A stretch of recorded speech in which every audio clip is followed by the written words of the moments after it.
Hi, this is Jean Marie Jobs. Welcome to the Feed Your Hero podcast. I am very excited today to have my good friend Nathan Neighbour with me. Nathan just released a book, so we're going to talk about that later. But I'd love for you to get to know him and spend some time with him on our podcast today. He's really one of the most brilliant, soulful humans that I've had the pleasure of meeting and also working with. So welcome, Nathan. Hey, thanks. Yeah, you're welcome. Nice to have you. Yeah, I'm super glad to be here.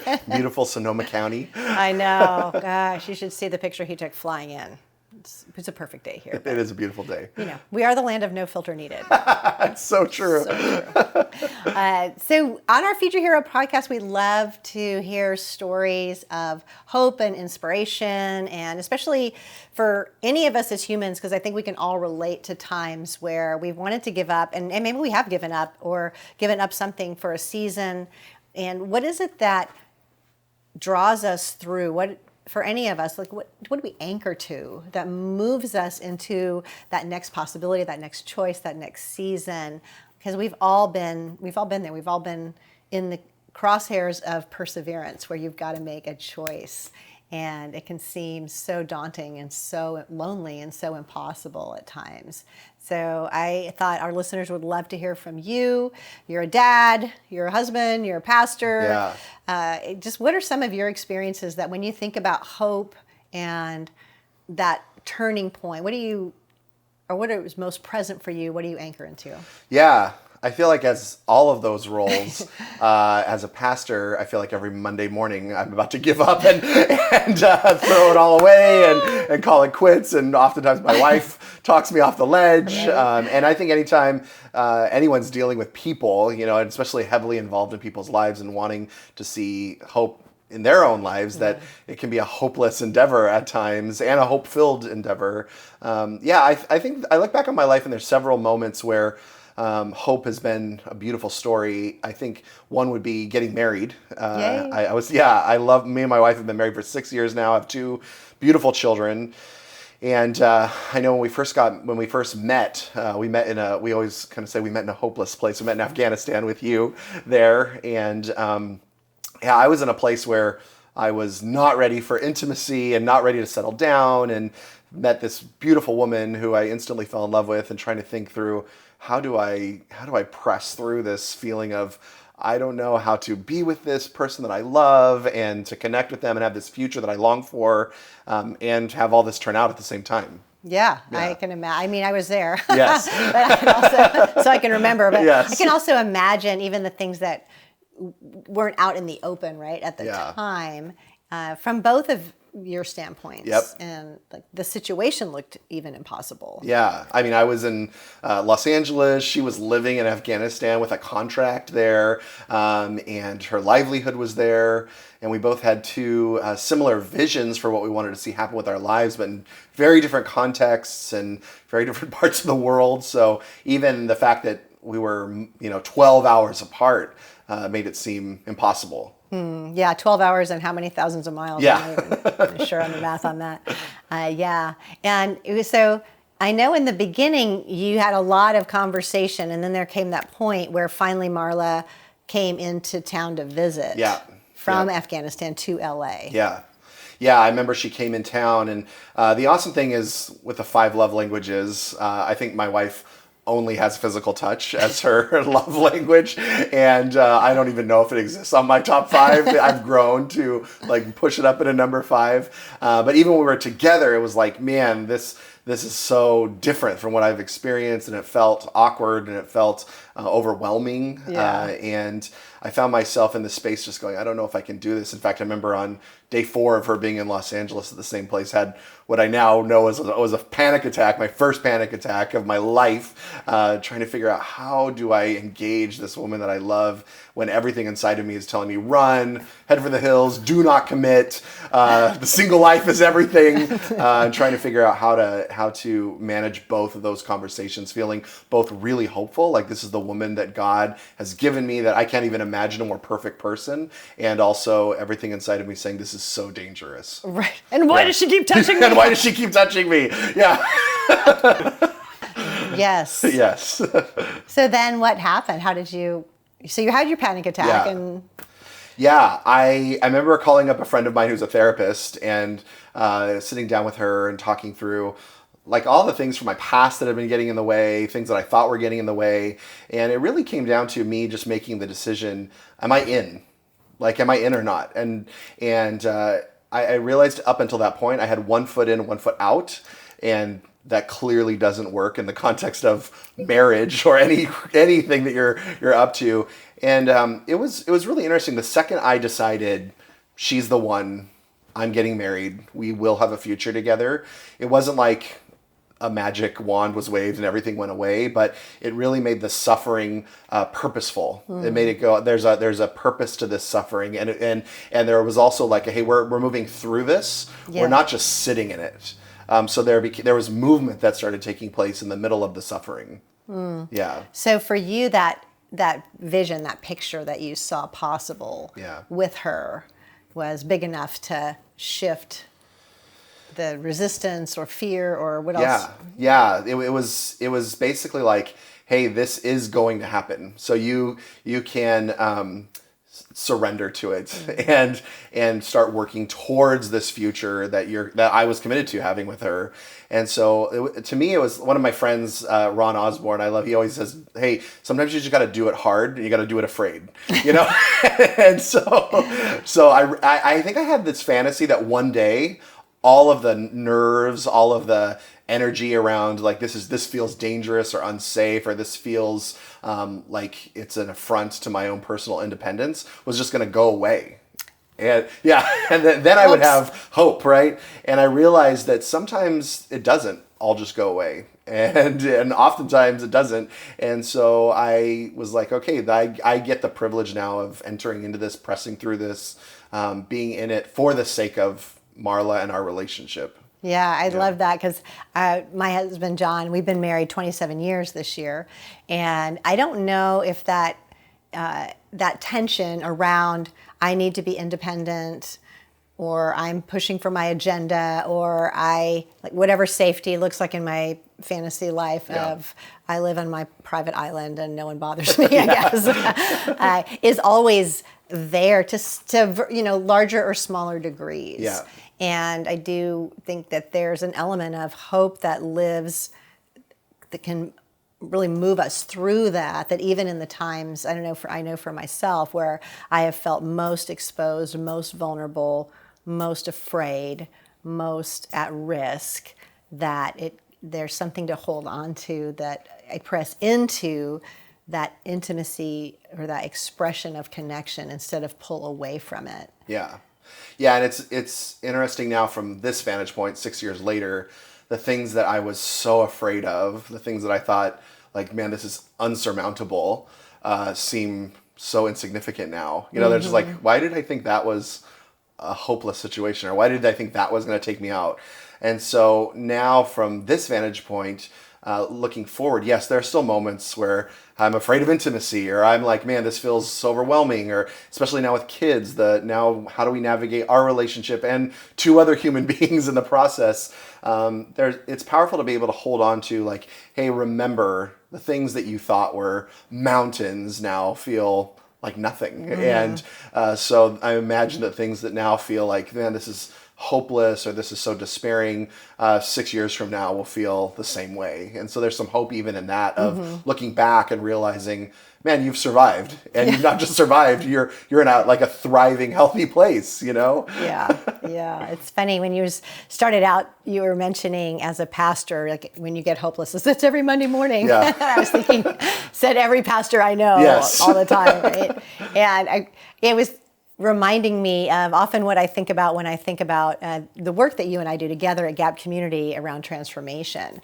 And I just have this love-hate relationship with transformation. Yes.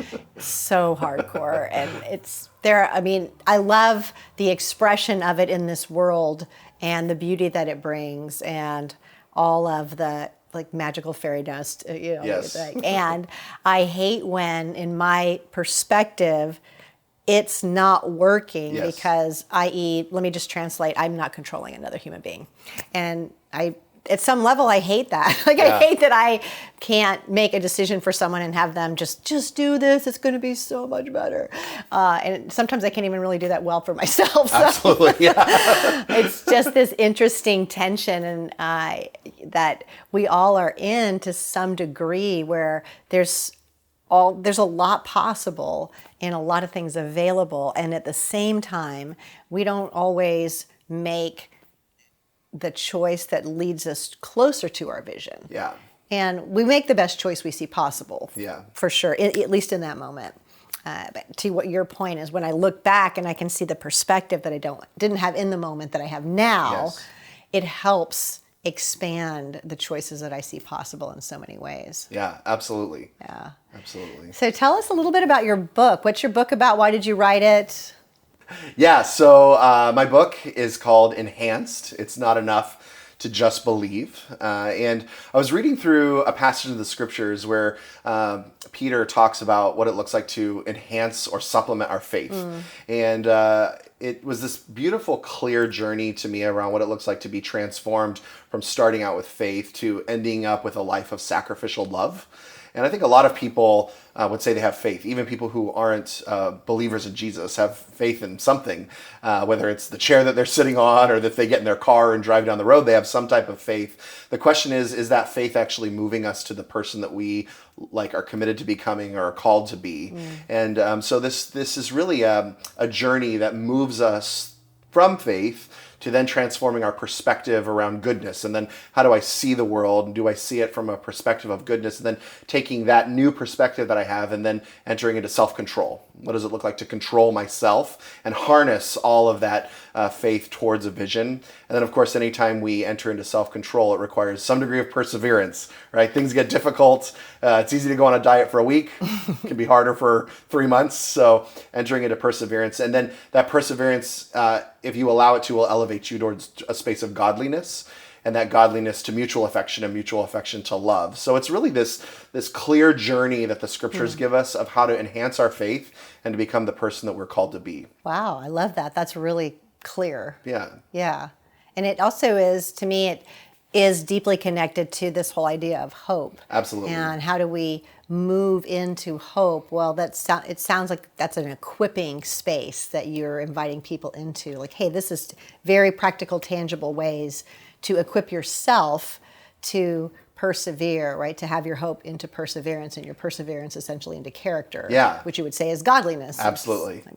Yeah. Yeah. And I don't I mean, we're in the same work together, and I think we both say we hate formulas, like do this, this, and this, and then this will happen. Yeah. And that's definitely not this book. This isn't like the 10 steps to happiness or the 12 steps to a transformed life. But I do believe that this is a journey that if you're willing to work through it and allow God to transform you and really enter into the crucible of it, that at the end, people who go through that type of a journey will experience the type of sacrificial love that we're all looking for, both to give and to receive, and becoming the people that we're called to be.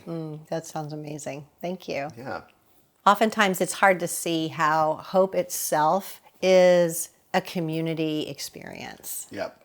That it seems like it's some solo act that I'm just having on my own, apart from a relational connection with God or other people. Yeah. And I think I know for myself, that's where my perceived need for whatever I call independence, which could probably be translated to immaturity or selfness in a lot. Certainly. Let's just say that in a lot of contexts, that's where there's such a rub. And I know this whole process over transformation and living and the decades that I've been in this journey, that at least I've been aware of this journey, I should put it that way. I just can see some of the disconnects for myself and how much my natural tendency is to do it myself, fix it myself, make a decision, move ahead, not include people. Yeah. I mean, you work with me, you know that you probably hate that about me. Just be honest, right? I think we all find ourselves there at times, right? And it's interesting because I know when I find myself in a place that feels hopeless or I'm needing hope, my natural instinct is to just pull inward, right? Yeah. Like just, man, if I can just get myself together, or what do I need to do to have this happen? And I think the more that I've just been in this journey of searching for hope and helping others on that journey as well, is realizing that there's always a part of me that gets to die in the midst of that place of finding hope. And it's reborn always with someone, right? It's like it's reborn with Marla, my wife, or it's reborn with my church, or it's reborn with my family or my community around me. And so there's part of that gets to be released and then reborn in the context of community with one another. Yeah, I love that. That to me it speaks to this redemptive nature of the redemptive nature of God and the redemptive nature of hope itself. Yeah. That it's generative in a sense. It's bringing something new forth, and especially in the very areas that I don't want to let go of, or that I resist dying to, and whether it's my independence or being the boss or how it looks, or any number of things, protecting myself. I been thinking about this whole idea of redemption because I believe that's the word for 2020. So I don't always get words in the year, but this is my word for 2020. And the minute that got clear in my brain, which was, I think it was on January 1st or 2nd, it was very early on, I have started seeing and hearing so many stories of redemption. Crazy, outlandish, just incredible stories of redemption. I feel like my radar is tuned to redemption right now. Yeah. And I love it. It's so exciting. And the connection, just connecting it to hope in this moment, and how they're really married to each other. And I was thinking that in some ways, hope is like battle-tested love, or battle-tested, it's like the redemption part it's out of the battle. Yeah. Right? It's out of that struggle. It's out of that desperate situation is when we most need hope, and I think we most experience hope. Yeah. Yeah, that totally makes sense. I was thinking when, like, the word redemption or redeem, I see it all the time on the top of my Coke Zero can, like redeem 5 cents, and I mean, like, I think at a basic level, I look at that and I'm like, well, this is a piece of trash, right? Right now I'm literally gonna, I have the option of like throwing this in the recycle bin or whatever it may be, or I can take this down to my recycle center and I can trade in this essentially like worthless old thing, something that worked in the past. Like, hey, this carried my Coke Zero for a while, right? And I can take this now. It's not useful anymore, and I can redeem it for something valuable, right? And I think in the same way that so oftentimes we just hold on to the past junk, right? We just hold on to it, and we're like, man, and our lives get cluttered, and that's why we can't see through all the junk and the trash that we hold on to. And then I think that's the beautiful part of redemption. It's like, hey, let me take all this stuff that feels like it's security, but then releasing it for something that's valuable on the other side.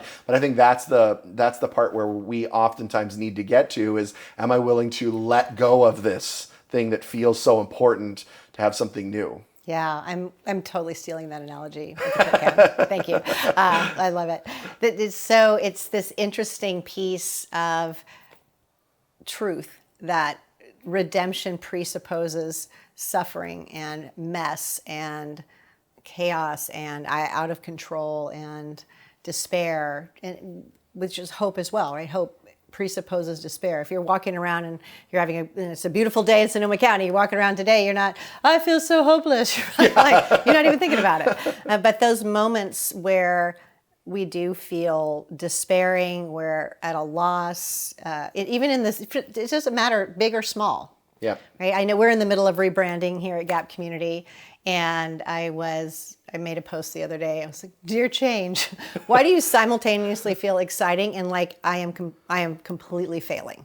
Like, yes. That's just my internal experience when there's change, when we're looking at things like, let's do this, let's not do that.